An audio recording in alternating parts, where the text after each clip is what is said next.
I want to start with you, Nick. Nick, you were down on this decision. You questioned it. Yeah. So did Taysom Hill's performance prove you wrong in any way?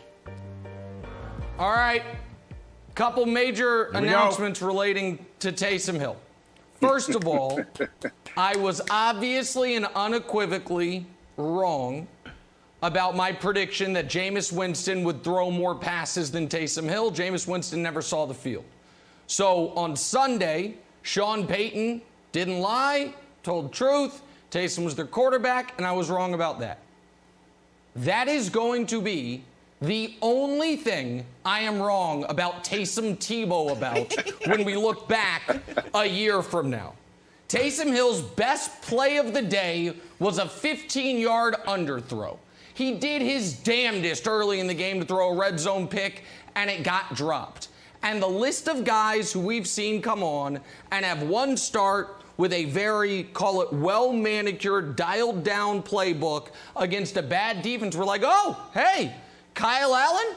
Is he any good? Nope. Oh, wait, my goodness gracious. I think Jake Luton might have something. Nope. Drew Lock, he could compete with nope. And all those guys, except for Luton, I think is better than Taysom. So listen, he had some great runs, which makes sense because he's a runner. The idea that this is at all sustainable is laughable. Credit to Sean Payton. The game would have gone no differently with Jameis, except they would have been more effective through the air. So I will triple down on this, Brian. I was wrong on Sunday. I will not be wrong long term about Taysom Hill not being a quarterback. You know, the one thing about you that I love, Nick, is that you're willing to stick with whatever your point is, no matter what you see. And this is what I saw from Sean Payton and Taysom Hill yesterday. You know, I think it kind of justifies with the reason why you go with Taysom Hill. Taysom Hill, number one, he played well, of course. He was accurate, 78% completions, did a good job there. He was decisive in the pocket. He didn't make a lot of bad decisions. He only didn't have any interceptions. He had a couple close calls there, but no interceptions thrown. The other thing that he proved, that he can throw from the pocket. 13 passes in the first half and only 2 runs. He didn't take off and just run at every opportunity that he had, especially in the first half there. But Nick, I think to your point, you're absolutely right. The NFL is a week-to-week league, and now that teams have film on Taysom Hill, he's going to have to duplicate this every single week. And the question is really the jury is still out if he can do that from week to week. Here's a good thing for Taysom Hill and Sean Payton. They just played the Falcons. They play the Broncos. They play the Falcons again. Then they play the Eagles. Those 3 teams combined have 10 wins on the season. So Taysom Hill and Sean Payton have an opportunity to get things together, to kind of crawl before they have to walk. And maybe by that point, Drew Brees will be back and healthy and ready to play.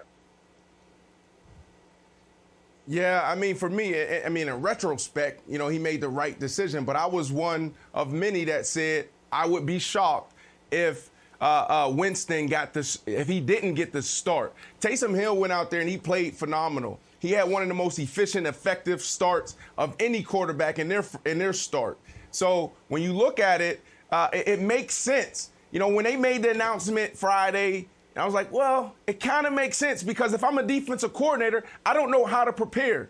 And every single week, all you're looking for is an edge. Most of these games are decided by 3 and 4 points. So those little details matter. To be this far into the season and a defensive coordinator, the Atlanta Falcons not getting a beat on what to expect from the Saints offense, that's a big deal. So I thought it was a genius move by Sean Payton. Obviously, he trusts Taysom. Taysom went out there and he did a great job. So moving forward, I do think he can still be effective. I still think he can be efficient because it comes down to Sean Payton putting him in a position to win. He has everything he needs, Wild, to lead this team until Drew Brees is healthy and he's back in the huddle. Okay, well, if the Seahawks pass defense didn't exist, the Falcons would be the absolute worst in the league. The Seahawks do exist, so no one talks about how horrible the Falcons pass offense is. So I think that has to be weighed. The other thing is, like, I've got a red jacket. I got a red velvet jacket. I wear it once a year. I wear it at a Christmas party. It doesn't work all the time. It works in the holiday season only, and that's the way I view Taysom Hill. It will work against the Falcons. I don't think it's going to work. But I have to be honest. Michael Thomas had a big day. He went 9 for 12, 104 yards. Yeah. So the idea that Taysom Hill can't air it out, I mean, I don't know how much criticism we can give Taysom Hill's game if Michael Thomas is happy. Well, listen, we'll see how happy Michael Thomas remains. The story of this game was the Saints' defensive line. They had 8 sacks. Cam Jordan, if you guys remember, came on this show and said his favorite team to play is the Falcons because he sacks Matt Ryan more than any player in the league. He came into the game with 2.5 sacks, left with 5.5 sacks because he was just leading the charge, annihilating Matt Ryan. But folks think I don't like Taysom. And by the way, shout out to Roddy White because he ended up taking the smoke off me. Sean Payton retweets his tweet instead of mine, so I appreciate Roddy White for putting that out there. I'm happy for Taysom. Jenna, just like I was happy, you remember a few years ago in San Francisco when the whole city pretended that little kid was Batman and it was Batman for a day and everyone played along with it? I'm happy Taysom got this moment. The whole NFL world pretended for a day he's a starting quarterback. And he gets that moment no matter what happens. But we know Taysom Tebow is not a starting quarterback in this league, and we'll continue to see that. All right, so then, Brandon, let me ask you a question. I think you made a fantastic point that Sean Payton got some sort of edge, albeit a small one, by throwing a non-Jameis Winston quarterback out there that the Falcons had to obviously deal with and game plan for, and they didn't have much film on him. But now you look at Sean Payton's Drew Brees-less team. They're 6-0 over the last 2 years when Drew Brees isn't in there. What does that say about a guy like Sean Payton and this Saints team? Yeah, that they have really good backups. You know, I think the league shifted around 7-8 years ago when a lot of our starting quarterbacks had their teams in position to go into the playoffs and got hurt, going back to Jay Cutler and the Bears and Aaron Rodgers and the Packers. And then nobody had a capable backup quarterback on the bench. So teams started really investing in the backup quarterback position. So when you look at last year, Teddy coming in and holding his team together and going 5-0 while Drew Brees was down. And now Taysom Hill, and you have Jameis Winston, who is capable of going in there and getting it done with the right coaching and the right game plan. It says a lot to this team and their depth. But Sean Payton, you know, you got to think about it, man. Like this guy does a great job of preparing his team week in and week out. Behind Coach Belichick, there's no one else besides him. Like, he does a great job. I keep saying it over and over again because I was there.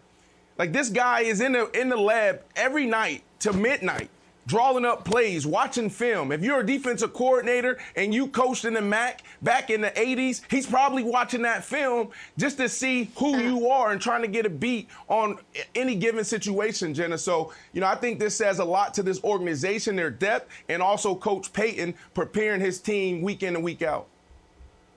I 1,000% agree with you on that, Brandon. And the fact that the Saints, Drew Brees never missed time ever until last season, right? So he got hurt when he was with the Chargers, came to the Saints, and he was on that list along with Phillip Rivers, Eli Manning, of the quarterbacks that you essentially knew were going to play 16 games every year.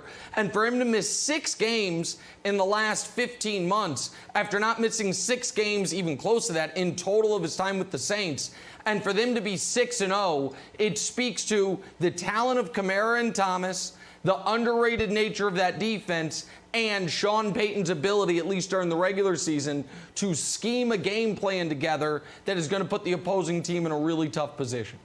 Thanks for watching. Subscribe here to get the latest from the show. Also, be sure to check out more of the best clips from First Things First, or go watch a few segments from our other shows on FS1.